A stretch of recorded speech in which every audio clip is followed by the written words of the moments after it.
guys, today I'm attempting to make a squishy without any foam or puffy paint.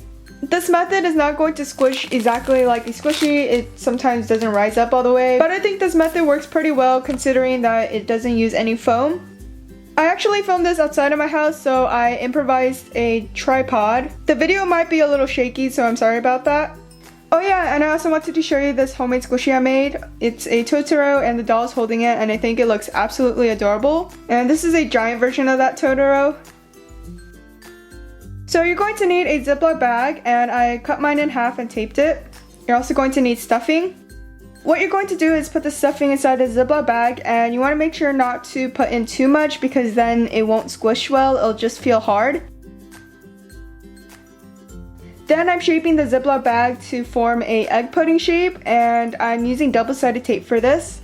If you don't know what double-sided tape is, it's basically tape that's sticky on both sides. I bought my double-sided tape from Daiso, which is a Japanese dollar store.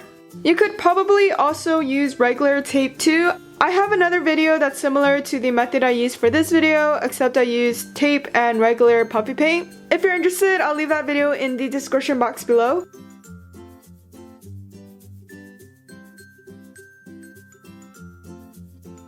So here's how it looks so far, and it does squish pretty well. It'll get more squishy once you paint it. So instead of puffy paint, I'm using a mixture of glue and acrylic paint. Acrylic paint by itself will not work because it will crack, but since glue is flexible, if you mix it together, it should dry flexible. If you don't have acrylic paint, you can also try using either poster paint or food coloring. You only need enough to color the glue, so as you can see, I put way more than I needed.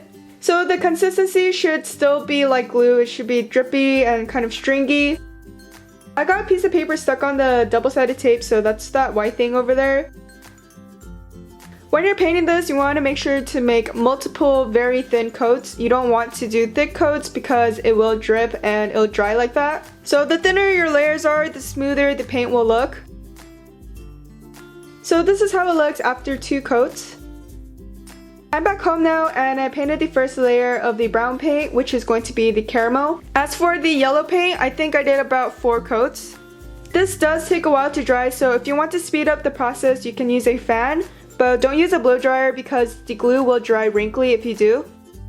Now I'm drawing on the face, and for black, it's probably going to turn gray if you don't put enough, so I put like about a half and half mixture of glue and paint.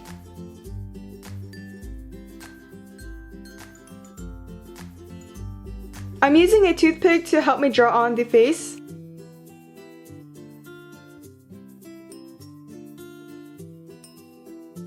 I also decided to add cheeks to give it a little bit more color.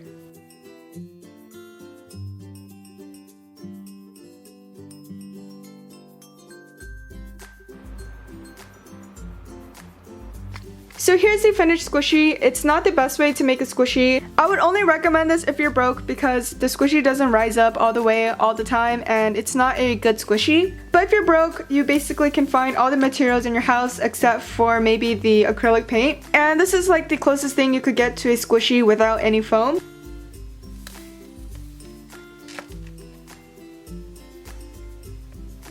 This part is optional, but I decided to make a packaging for the squishy. I drew on a pudding on an index card.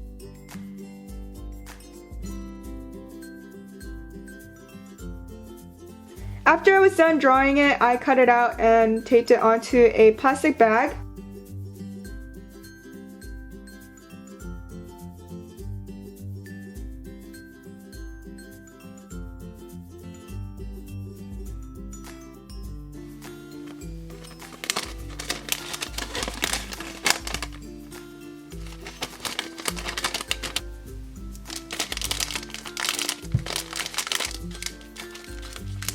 I hope you guys enjoyed watching this tutorial. If you did, please give this video a big thumbs up and subscribe. Also, don't forget to hit the notification bell to get notified when I post a new video. And I'll see you guys in my next video. Bye guys!